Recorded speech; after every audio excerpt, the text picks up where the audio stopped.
설교를 시작하며 정채봉 시인의 시 첫마음의 부분을 함께 읽어보겠습니다. 시작. 1월 1일 아침에 찬물로 세수하면서 먹은 첫 마음으로 1년을 산다면, 학교에 입학하여 새 책을 앞에 놓고 하루 일과표를 짜던 영롱한 첫 마음으로 공부를 한다면, 사랑하는 사이가 처음 눈에 맞던 날의 떨림으로 내내 계속된다면, 첫 출근하는 날 신발끈을 매면서 먹은 마음으로 직장 일을 한다면, 아팠다가 병이 나은 날의 상쾌한 공기 속에 감사한 마음으로 몸을 돌본다면, 세례성사를 받던 날의 빈 마음으로 눈물을 글썽이며 교회에 다닌다면, 이 시는 첫 마음이 주는 설렘과 결단이 삶의 변화를 가져다 줄 수 있음을 말해줍니다. 그런데 우리의 신앙도 이 시와 같지 않을까요? 예수님을 처음 만났을 때 느꼈던 사랑의 설렘과 감격, 주님의 은혜에 감사하며 눈물로 기도했던 그 순간들을 이 시간 떠올려 보시기를 바랍니다. 오늘 말씀 예배소 교회에 주신 예수님의 메시지를 통해 사랑이 뭐길래 우리는 이토록 책망을 받고 동시에 회복을 요청받는 것일까요? 우리의 신앙의 첫사랑을 돌아보며 아직 그 사랑을 경험하지 못했다면 그 답을 오늘 함께 찾아가시기를 원합니다. 이 말씀을 기록한 사랑의 사도 요한은 예수님이 가장 사랑한 제자였습니다. 요한계시록은 이제도 계시고 전에도 계신 장차 오실 역사의 주관자 되시는 하나님의 절절한 사랑의 편지입니다.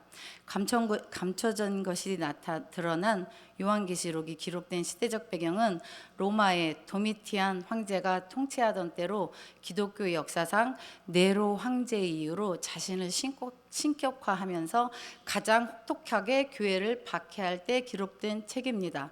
사도 요한이 살았던 혹독한 시대처럼 오늘날 우리의 영적 현실 또한 크게 다르지 않습니다. 예수님을 믿고 따르는데도 고통과 어려움이 찾아올 때, 그리고 두려움에 사로잡혀 인생이 해석되지 않을 때 우리를 외면하지 아니하시고 교회와 우리의 삶 가운데 거니시는 창조주 하나님께서 찾아오셔서 말씀하십니다. 그분의 음성을 사모하며 우리에게 주시는 말씀에 귀 기울이기를 소망합니다. 에베소는 정치, 경제, 문화의 중심지로 많은 상인과 문물이 모이는 항구 도시였습니다. 클레오파트라 아시지요? 그 여인이 명품 쇼핑을 위해 에베소에 왔다는 기록이 있을 정도로 대표적인 무역 도시였습니다. 또한 다산과 풍요의 상징인 아데미 신전 여신을 숭배하는 아데미 신전은 기둥만 120개가 넘는 큰 건물로 금으로 만든 기둥도 있어서 화려하기가 이를 데가 없었답니다. 심지어 태양이 지나가다가 그 아름다움에 멈춰 쳐다볼 정도로 웅장함과 아름다움의 끝판왕이었다고 합니다. 이런 부요와 방종의 도시, 사치와 죄악이 관영한 타락한 도시 에베소. 그럼에도 불구하고 핍박과 고난 속에서 바울이 전한 복음을 듣고 변화되어 세워진 하나님의 영광이 드러났던 교회가 바로 에베소 교회였습니다. 바울의 뒤를 이어 디모데가 목회하였고, 나중에는 아볼로 그리고 브루시길라와 아굴라 부부가 섬겼으며, 사도 요한도 이 에베소 교회에서 목회를 했습니다. 지금으로 말하면 대단한 목사님들을 배출한 성공한 교회, 자랑스러운 교회가 바로 에베소 교회였습니다. 이런 에베소 교회에 보내는 예수님의 메시지의 시작, 요한복음 2장 1절 말씀을 함께 읽어보겠습니다. 요한계시록 2장 1절 말씀 시작. 에베소 교회의 사자에게 편지하라. 오른손에 있는 7뼈를 붙잡고 7 금촛대 사이를 거니시는 이가 이르시되. 이 말씀은 예수님은 교회의 주인이시며 교회 지도자들과 성도님들을 보호해 준다는 뜻입니다. 7 금초대 사이를 거니시는 예수님께서 교회를 살피시며 통치한다는 것을 의미합니다. 예수님께서 에베소 교회를 향한 칭찬의 말씀이 이어지는데요. 요한계시록 2장 2절과 3절 말씀 함께 읽겠습니다. 시작. 내가 내 행위와 수고와 내 인내를 알고 또 약한 자들을 용납하지 아니한 것과 자칭 사도라 하되 아닌 자들을 시험하여 그의 거짓된 것을 내가 드러낸 것과 또 내가 참고 내 이름을 위하여 견디고 게으르지 아니한 것을 아노라. 아멘. 우리는 때때로 우리의 노력과 헌신이 보이지 않는 것처럼 느낄 때가 있습니다. 아무도 알아주지 않고 칭찬 한마디 들리지 않을 때 낙심하기도 합니다. 그러나 하나님은 결코 잊지 않으십니다. 하나님은 우리를 다 알고 계십니다. 남몰래 흘렸던 눈물, 간절한 기도, 묵묵히 감당한 수고, 그리고 믿음을 위해 내린 모든 결단을 하나님은 사랑의 눈으로 바라보며 기억하고 계십니다. 에베소 교회가 칭찬받은 또 하나 이유는 요한계시록 2장 6절 말씀 함께 읽겠습니다. 시작. 오직 내게 이것이 있으니 내가 니골라 당의 행위를 미워하는도다. 나도 이것을 미워하노라. 니골라 당은 교회 내에서 분파 형식으로 발생한 이단이며 육체의 행위는 영적 상태에 영향을 미치지 않는다고 주장하며 성적 방종을 정당화한 집단이었습니다. 이처럼 에베소 교회는 사상적, 종교적으로 혼란하고 거짓 교사들이 많이 일어난 때에 진리를 수호했기 때문에 예수님께 칭찬을 많이 받았습니다. 그런데 에베소 교회가 예수님에게 무서운 책망을 듣습니다. 이교 문화의 중심지였던 에베소 교회는 누가 봐도 위대해 보이는 교회였습니다. 그러나 신앙을 지키기 위해 이단들과 싸우며 옳고 그른 것 따지다 보니 설립 40년이 지난 후에는 정작 사랑과 초심을 잃어버리고 말았습니다. 교회가 안정되면서 복음보다 역사와 전통을 하나님보다 더 앞세우게 된 것입니다. 이 이유를 함께 말씀을 통해 확인해 보겠습니다. 요한계시록 2장 4절 말씀 함께 읽겠습니다. 시작. 그러나 너를 책망할 것이 있나니 너의 처음 사랑을 버렸느니라. 처음 사랑을 버렸다. 짤막한 한마디의 책망은 앞에서 말했던 모든 칭찬들을 무색하게 만드는 아주 무서운 말씀입니다. 사랑이 뭐길래, 특히 처음 사랑이 뭐길래 하나님은 우리에게 마음을 다하고 목숨을 다하고 뜻을 다하고 힘을 다하여 하나님을 사랑하고 내 이웃을 내 자신과 같이 사랑하라고 명령하셨을까요? 에베소 교회는 바른 교리와 열심을 가지고 있었지만 그 중심에는 사랑이 없었습니다. 하나님을 향한 순전한 사랑, 이웃을 향한 뜨거운 사랑이 사라지자 그들의 사역은 형식에 머물고 말았습니다. 사랑을 잃어버린 신앙은 꺼져가는 등불과 같습니다. 산을 옮길 만한 대단한 믿음이 있을지라도 사랑이 없으면 아무것도 아니라고 말씀하셨습니다.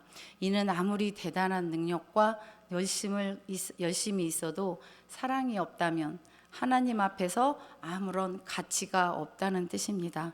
사랑 없이 행해지는 모든 것은 공허한 껍데기 메아리일 뿐입니다. 우리는 하나님께 받은 사랑과 은혜를 기억하며 헌신과 행함이 따르는 사랑을 이웃에게 흘려보내야 합니다. 요한일서 4장 20절 말씀은 이렇게 말씀합니다. 누구든지 하나님을 사랑한다고 하면서 형제를 미워하면 거짓말하는 자라고 말씀합니다. 하나님을 사랑하는 사람은 반드시 이웃을 사랑하게 되어 있습니다. 요한복음 3장 16절 많이 아시는 말씀이죠. 하나님의 사랑을 이렇게 표현합니다. 하나님이 세상을 이처럼 사랑하사 독생자를 주셨으니. 우리의 사랑은 여기서 시작됩니다. 하나님께 받은 사랑을 기억하며 그 사랑으로 하나님을 사랑하고 이웃을 사랑하는 것입니다. 줄여서 하사이사입니다. 저희 유치부 친구들에게 늘 강조하는 말씀이기도 하고, 하나님을 사랑하고 이웃을 사랑하는 것 네자 사자성어처럼 하사이사입니다. 사랑은 신앙의 시작이자 끝입니다. 하나님 사랑과 이웃 사랑은 신앙의 본질로 결코 분리될 수 없습니다. 우리의 믿음과 사역이 진정한 의미를 가지려면 그 중에 반드시 사랑이 있어야 합니다. 왜냐하면 하나님의 사랑만이 완전한 사랑이시며 하나님은 곧 사랑 그 자체이시기 때문입니다. 사랑의 하나님을 알되 힘써 알아가시기를 소망합니다. 짧게 제 간증을 하겠는데요. 저는 그 유명한 3대째 못해 아무것도 못해 짱아치 신앙이었습니다. 저의 30대는 스쿼시라는 운동에 미쳐서 성격상 원래 뭐든 열심히 특심인 제가 세상 중심에 서서 모든 사람을 내 발 앞에 무릎 꿇게 하겠다고 오직 승리만을 위해 그게 나의 길이라며 6에 6을 더한 죄인 중에 죄인이었습니다. 내가 주인 되어 살았던 저에게 부드러운 음성으로 하나님께서 사랑하는 나의 딸 소연아 꼭 3번을 부르시더라고요. 저를 그렇게 사랑으로 만나 주셨습니다. 내 삶의 주인이 바뀌니까 주님 모르고 지나왔던 시간이 너무 죄송해서 주님을 더욱 알기 위해 저의 하루는 말씀 한 절 한 절 읽고 듣고 쓰며 감사와 은혜로 가득한 날들을 보냈습니다. 교회에서의 한 날이 너무 좋았고 어떤 곳의 첫날보다 정말 좋았습니다. 솔로몬이 성전 봉헌식에 드린 기도가 저의 기도가 돼서 꼭 어디에 있든지 성전을 향해 기도했으며 용서받은 죄인으로 주님 앞에 서는 날 저에게 면류관을 주신다면 주님 발 앞에 눈물로 드리겠나고 무릎 꿇어 기도도 했습니다. 포도나무에 붙은 벌레라도 좋으니 주님께 꼭 붙어 있겠다고 여종이 주인이 손만 바라보듯 사랑의 노예가 되어 사랑이라는 단어가 너무 좋았고 표현하는 것이 하나도 어색하지 않았으며 사랑이라는 단어를 정말 사랑하게 되었습니다. 하지만 14년이 지난 지금 처음 사랑의 뜨거운 감격과 그런 것은 희미해지고 나태함을 애써 외면하는 부끄러우는 저를 보게 되었습니다. 사랑하는 성도님들은 어떠신지요?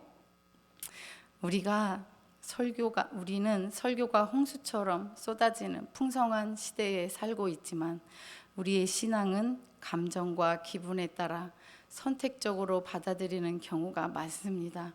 설교와 찬양을 들으면 은혜는 받지만 그 은혜를 삶에 적용하지 않고 오히려 들은 말씀으로 오히려 남을 정죄하며 사랑보단 미움을, 허물을 덮어주기보단 들춰냄을, 헤아려주기보단 이해받기만을 바라는 이기적인 마음들이 모여 예수님의 책망받는 자리에 제가 제일 먼저 설까봐 두렵습니다. 이처럼 찢기고 피나고 상처난 피투성이 같은 우리를 살리시겠다는 하나님의 사랑의 약속의 말씀이 있습니다. 에스겔서 16장 6절 말씀을 함께 읽겠습니다. 시작. 내가 내 곁으로 지나갈 때에 내가 피투성이가 되어 발짓하는 것을 보고 내게 이르기를 너는 피투성이가 되어도 살아있으라. 다시 이르기를 너는 피투성이가 되어도 살아있으라 하였노라. 아멘. 이 말씀은 이스라엘 백성은 영적으로 죽은 상태였습니다. 아무도 돌보지 않는 갓난아기처럼 버려져 있었지만 하나님은 그들을 지나치지 않으셨습니다. 피투성이가 되어서도 그런 상태여도 살아있으라고 말씀하시며 그들을 일으켜 세우셨습니다. 이것이 바로 하나님의 사랑입니다. 우리의 죄와 허물로 죽을 수밖에 없던 상태에 있을 때 하나님은 우리를 지나치지 않으시고 십자가의 사랑으로 우리를 친히 찾아와 살리셨습니다. 사랑하는 성도 여러분, 혹시 TV 프로그램 중에 금쪽 같은 내 새끼를 보신 적이 있으실까요? 저 화면에 보이시나요? 이 프로그램은 의뢰인의 육아 모습을 관찰하고 오은영 박사가 문제 상황을 파악한 후 진단을 내립니다. 그 후 맞춤형 금쪽 처방을 통해 부모가 자녀를 사랑으로 돌보고 건강한 모습으로 변화되도록 돕는 과정을 담고 있습니다. 이 모습은 마치 하나님께서 우리를 향한 사랑으로 금쪽 같은 처방을 내리시는 모습과도 같습니다. 하나님의 사랑이 무엇이기에 사랑받을 자격 하나 없는 우리를 하나님의 형상대로 창조하시고 독생자까지 십자가에 내어주시기까지 붙들어 주시며 우리를 금쪽이로 여겨주시는 걸까요? 요한일서 4장 19절 말씀에서 우리가 사랑함은 그가 먼저 우리를 사랑하셨음이라. 아멘. 하나님께서는 먼저 우리를 사랑하셨고 그 사랑으로 우리를 구원하셨기 때문입니다. 우리는 하나님의 금쪽이로서 우리가 잃어버린 처음 사랑을 어떻게 회복할 수 있을지 하나님께서 우리에게 주시는 금쪽 처방은 무엇인지 요한계시록 2장 5절과 7절 말씀 함께 읽겠습니다. 시작. 그러므로 어디서 떨어졌는지를 생각하고 회개하여 처음 행위를 가지라. 만일 그리하지 아니하고 회개하지 아니하면 내가 내게 가서 내 촛대를 그 자리에서 옮기리라.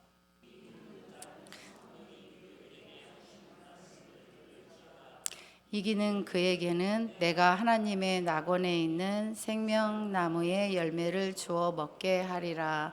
아멘. 하나님의 사랑은 우리를 포기하지 않으시고 끝까지 붙들고 계시는 이유는 바로 우리를 변화시키기 위한 사랑이기 때문입니다.